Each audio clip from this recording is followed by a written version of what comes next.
Hi guys, did the IMF just throw the Tories, or more precisely Jeremy Hunt, under a bus? So the International Monetary Fund has issued an unexpected statement on economic growth, which has seen the UK downgraded from its previous forecast. However, the more politically damaging warning from the organisation is related to taxes. Rishi Sunak and his Chancellor are facing a general election and are desperate to give away stuff in order to shore up whatever little support they have left. One of those sweeties was tax cuts. However, this could be bad economics according to the IMF. Have a listen. This is what we've got from the International Monetary Fund about the UK specifically. I'll just read it quickly and we'll get to the main bit towards the end. Preserving high-quality public services will imply higher spending needs over the medium term than are currently reflected in the government's budget plans.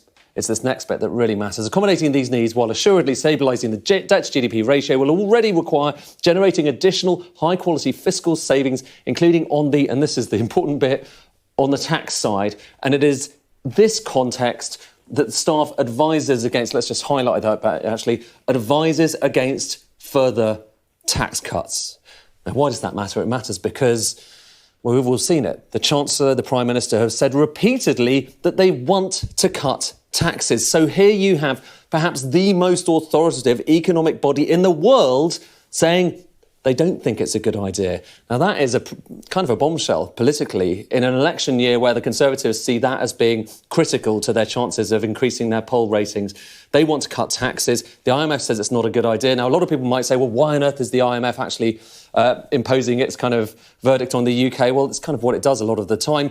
We can choose whether to ignore it or not. But right now, this is a government, particularly the post-Liz Truss Conservative government, who set store by being kind of in line with big institutions like the IMF. So in order to cut taxes, which is what they want to do, they're going to have to go against the advice of this very respected body. So a very bad news once again for the Tories, and bad news for the Chancellor, who obviously wants to shore up whatever little support there is left for the Conservatives by cutting taxes. Now, cutting taxes would be really bad for the economy and bad for a future government, because the Tories know that they're going to be out of power.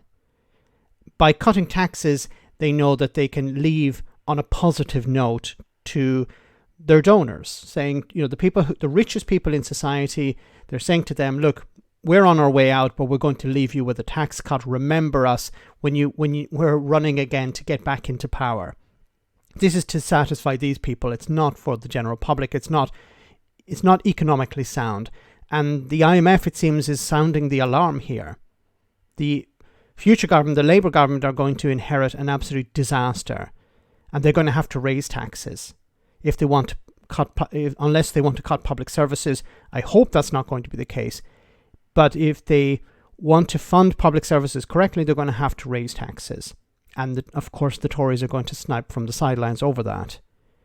But it is unprecedented for the IMF to step in at this time, right before, or almost right before, Jeremy Hunt's budget, saying that it's going to be a case of you should not cut taxes. Now, Jeremy Hunt has responded to this by saying that, well, we haven't decided yet whether we're going to cut taxes or not. But if he wants to leave on a positive note for both voters and for donors, he needs to, in his mind, cut taxes. Let me know in the comment section, guys, what you think. As always, your comments are greatly appreciated. Thanks a lot.